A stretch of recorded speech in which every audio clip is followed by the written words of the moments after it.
Welcome to episode 104. Is your wardrobe like junk food? If I asked you to describe the clothing hanging in your closet right now, what words would come to mind? Nourishing, fulfilling, and sensual? Or would it be better described as unsatisfying, disappointing, and always leaves you wanting more? You deserve to have a wardrobe that fuels you in all the right ways and leaves you feeling fabulous. In this episode, I'm giving you 5 steps to help you build the wardrobe you truly desire. But first, are you frustrated with your midlife middle? The muffin top or extra skin around your midriff that spills out of your waistband is just a fact of life for those of us who have given birth, gained weight, or are just experiencing the changes our body brings with age. So suffice it to say, if you have a muffin top, you are not alone. But as common as muffin tops are, dressing to hide one can be a bit of a challenge. It's one of the most often asked questions I get as a style coach. I've created a video series just for you to help you know what to wear to look great and feel fabulous despite your midlife middle. How to Mask a Muffin Top is a fun video series I created with easy, actionable steps that are quick to implement and that you can do right away. Designed to give you exactly what you need to know how to hide that pesky bulge and feel confident again, How to Mask a Muffin Top is a wonderful resource you can go back to again and again. To learn more, click the link in the show notes and get ready to mask your muffin top stat.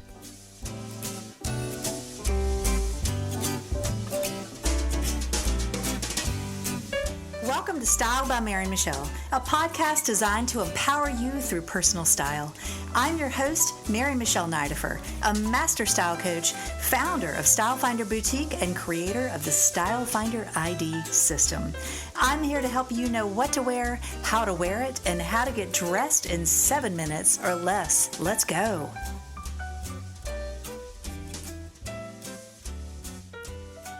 Hello, beautiful friends. Welcome back. Now, last week we talked about going cheap. And so today I wanted to sort of piggyback on that. Why? Because, well, July is sale season and I love a good sale. And I know you do too. So many of our clients have told us they love shopping the sales. And you know what? It's a good thing. Sales can be fun. I think a sale is kind of like it's a game. Like, ooh, this used to be $54 and now it's $29.99. But sometimes it can work against you. And talked about it a little last week. Today, we're going to dive in a little bit deeper and talk about how your wardrobe is like junk food. Now, I'll tell you what, we're getting ready to go on a mountain trip. We're going up to the mountains of North Carolina for a week. And I'm so excited, but it's the night before and I have not even packed. So I'm putting myself to the test of how good my wardrobe is and how much how streamlined I can be with this. So I'm looking forward to it. We have lots of great activities. We're going to be gone over the 4th. We're going up to do all sorts of things. I love the mountains. And so what's on our list? We're going to be doing some tubing. I think we're going to be doing lots of hiking and really relaxing. We got this beautiful cabin in the woods. It's got a gorgeous pond out back with a little dock. And, you know, really, I just want to spend some time reading and relaxing and just being in nature. And that really, whether it's the mountains or the beach, I just feel so energized when I come back. I think just disconnecting. And they don't have really good cell service. So I don't know. They do have high-speed Wi-Fi, though. So I'm going to try to stay off my phone. But anyway, I hope you're doing something fun this weekend and, you know, really looking forward to some family time. Now, if I asked you to describe the clothing hanging in your closet right now, what words would come to mind? Nourishing, fulfilling, sensual, beautiful, or would you think of unsatisfying, disappointing, always leaves you wanting more? I want you to make a mental note of these words and, you know, how they make you feel, because that's the feeling that you carry with you when you get dressed. Many people joke about fast food and say there's a secret ingredient that makes it addictive. I'm not sure what that could be, but I am pretty sure I know what's missing. And as somebody who loves to cook, and I'm very big on eating nourishing, healthy foods, I think what's missing is that nourishment, that whole food feeling that, you know, you're getting things grown in nature and things that have all the good stuff in it. After eating fast food, you may have surpassed your daily caloric intake, but you probably will find yourself still wanting more. And I think your closet is the same way. I feel that when you carefully and consciously build in clothing that has what you need, kind of like the food with the right nutrients, you want clothing that is going to nourish you in other ways. It's going to fill your needs. You're not just filling a void with anything, but your wardrobe can have the same effect. So it's no coincidence that cheap, mass produced clothing is referred to as fast fashion, kind of like fast food, right? It's quick, easy, and expensive, much like a Happy Meal, but too soon forgotten. It's not going to be memorable, right? Chances are you're not going to sit down with that fast food hamburger and your milkshake and think about it days later. However, you treat yourself to a nice dinner at a place that sources locally and you have a beautiful glass of wine and great conversation, you're probably going to be talking about that or thinking about it for days to come. Now, what I mean when I say that your clothing might be like fast food is that it may not wash well, it may pill more quickly, it may shrink, it may not fit right, and it's going to leave you wanting more, which can make you spend more money in your closet. Now, don't get me wrong. I tell my clients it's perfectly okay to have some fast fashion. And in fact, I think that there is a place for that. But I want you to be mindful of how that fits in. When a wardrobe is built on good quality items, your core items, I actually have a whole podcast on that. I believe it's number 68. I'll put that link in the show notes. But when you go and really think about the core items, when your core items are built on staples, they're pieces you can go back to over and over again. When you buy a good brand, when you buy good quality, you know it's not going to pill, it's not going to shrink, it's going to last. And then you can easily update it seasonally by bringing in those accent items that you bought on sale or you went cheap at the discount store, because they're pieces that you're probably going to wear for a season. You're not buying those to necessarily last for several years. And so when you can plan for that, it makes all the difference. As I mentioned last week, when you have a wardrobe that's built on fast fashion, and what I mean by that are inexpensive items, discount items, or things that you bought on sale that aren't quite right, it will always leave you wanting more. And it will cause you to overbuy, much like it causes you to overeat, because you never actually get what you need and you're never truly satisfied. So even if your closets are stuffed to the gills, I have been in so many women's closets. I remember one of my clients whose closet I got into, I'm going to call her Jane. Her closet was so stuffed we could not get to anything, but she felt like she didn't have anything to wear. And it was so crazy because we pulled out so many pieces.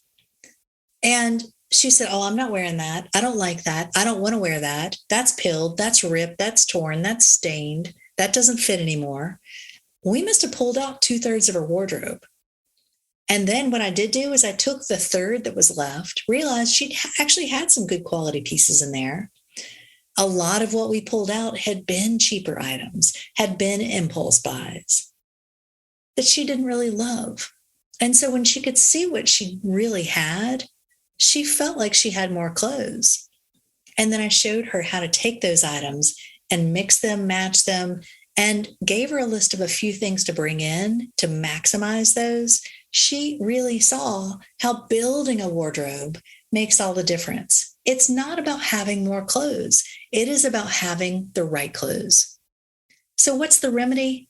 Well, let me tell you the strategy that I use, because I'm not going to tell you to go on a closet diet, right? I'm not a big fan of that 4-letter word, but I am going to give you a closet strategy. Here is my remedy for a junk food wardrobe. All right, number 1, bust the clutter. I want you to go through your closet and weed out anything you can part with. Items you no longer wear, those pieces that peeled after the first washing, they shrunk, and pieces that you just don't love anymore. I want you to also take note of the labels. Think about how long you've owned the garment and why you even bought it in the first place. Because when you notice, ooh, I got this on sale and I've worn it twice, I want you to keep that in the back of your mind when you're tempted to buy something similar. But if you got rid of something that you wore to the bone, you wore it out and you invested, you paid $200 for this beautiful coat, you wore it until it was threadbare and you totally got your money's worth. Take note of that too, because that will serve you in the future. Number 2, I want you now to assess what's left. You've busted the clutter. What's left? Like my client Jane, after we took out 2/3 of her closet, we saw what was left. And the good thing with her was we could actually see what she was wearing and the pieces that were serving her. But I want you to ask yourself, are there some good, nourishing core items in there? Maybe you find some things that you forgot about. I often have that happen with my clients. Chances are you're going to find some hidden gems in the midst of the clutter. Or are you going to start from scratch to build a wardrobe that will really serve you and leave you feeling satisfied? Take note, because if it's all that's left or a few dingy t-shirts, then you're going to have some shopping to do. Number 3, before you hit the stores, before you even think about getting online, I want you to determine your needs. This is key. If you just hit the store with no plan, you will just end up right back where you started. And here's how I want you to do it. I want you to keep an ongoing list in or near your closet. It could be on your phone. It could be a notepad in your closet. And when you go to get dressed and have that, I wish I had a blank thought, write it down. I wish I had a green sweater. I wish I had a pair of black boots. I wish I had a great fitting pair of shorts. Write it down. Kind of like your Target list or your grocery list. And then when you are going shopping, I've got my list. I need some new khaki pants. I need a new white t-shirt. I need a purple top that goes with this skirt. Then you can be very targeted. You can be very focused and you can get exactly what you need. But the best part is you're filling in the gaps. You're building your wardrobe. You're not just randomly buying clothes. And you're buying things you know you will wear. Some of my best purchases have actually come from asking myself, what do I wish I had in my closet? And then I keep thinking about things, a pink jacket, some pink shoes. I remember I had some turquoise shoes years ago. I need to get another pair, but I had this beautiful pair of turquoise sandals.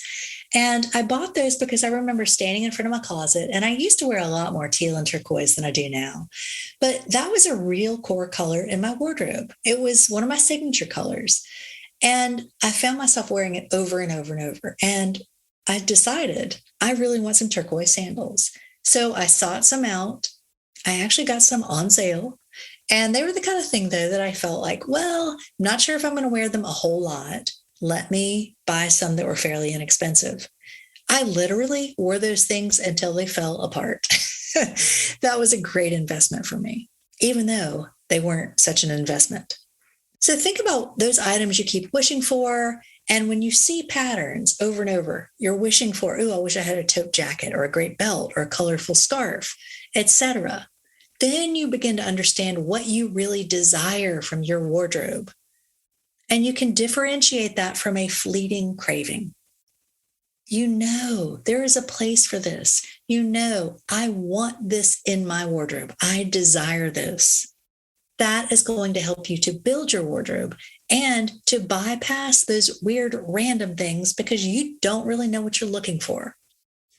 All right, step 4, go shopping. Now, here's what I recommend. This is serious business, ladies. This is your money. This is your wardrobe. This is your life. I encourage you to go shopping by yourself. Or if you have a trusted friend that you know will help you to get what you need, go for it. But oftentimes, when you're shopping with friends, I love to shop with friends. I love to shop with my mom, my sister. We have a great time shopping, but typically it's not serious shopping. If I am serious shopping, or if I'm shopping with a client, we mean business. When I say go alone, if you have a great personal shopper, take her or him. But go alone or with your trusted expert, but also take your list and have a plan. I want you to buy what's on your list, or at least make a good effort, and only entertain buying other items if they pass the test, the 5 F's. I'm going to give you that podcast again, but here's my quick list. It's got to fit you well. It's got to go with at least 3 things you already own. It's got to be made of quality fabric. It can be worn for more than 1 season. Now, this time of year, here's a little tip I'm going to give you. Right now, July 2022, we are in the middle of summer. However, a lot of the pieces that you're going to find on sale right now are pieces that you can wear into fall. Seriously, I have bought my fall, not necessarily my fall wardrobe, but I have bought some great pieces that I know are going to take me into fall in the summer on sale. And so when you know what you're looking for, you can be very strategic.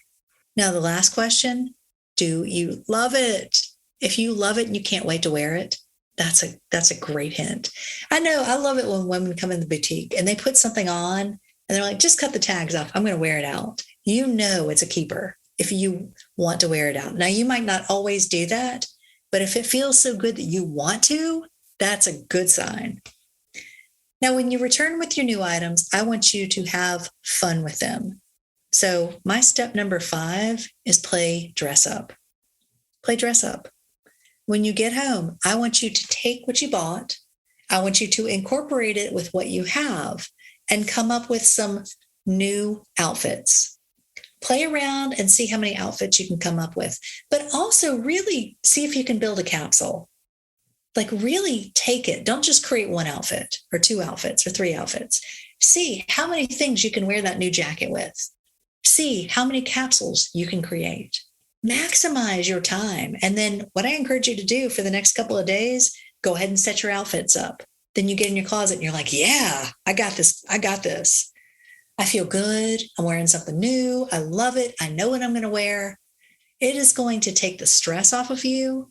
You're going to feel more confident, and you're not going to be tempted to swing in that little boutique that's having a sale because you know, hey, my wardrobe is handled. I know what I'm wearing.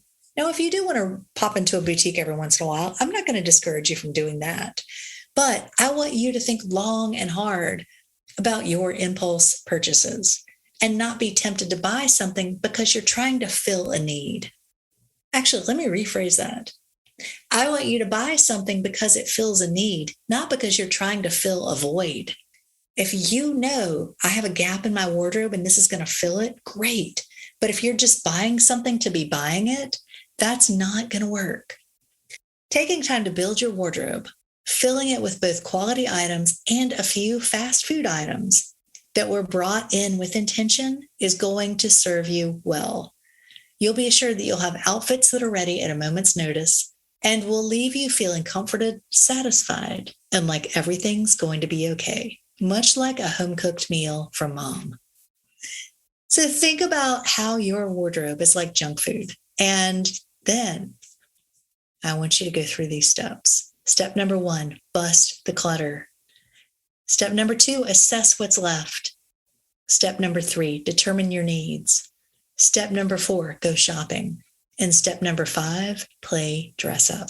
Ladies, you've got this. Building a wardrobe is not complicated, but it does take some time and a little focus.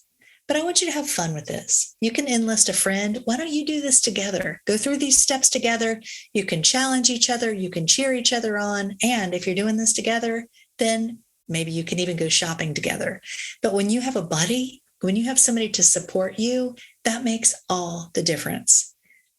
And I encourage you, get somebody who's going to tell you, don't buy that. Buy something that's going to work for you. Don't go with somebody that's going to tempt you to buy everything you see. So that is my best advice for you today, because I want you to have a wardrobe that nourishes you, not leaves you wanting more. Ladies, I hope you love this episode. If you did, go share it with a friend and let me know how you liked it. Let me know what your takeaways were and how you changed your shopping habits. I'll see you on the next episode. Thanks Thanks for tuning in to Style by Mary Michelle, where women come to get dressed in 7 minutes or less. If you enjoyed this podcast, I invite you to leave me a 5-star review on iTunes or wherever you're listening. Be sure to follow me on Instagram at Style by Mary Michelle and shop our boutique at shopstylefinder.com for the best in upscale casual apparel. Better yet, if you're in the Raleigh area, come see us. We're located in the North Hills Shopping Center, the premier shopping district in Midtown Raleigh. For details and links mentioned in this episode, be sure to see the show notes. Have a beautiful week.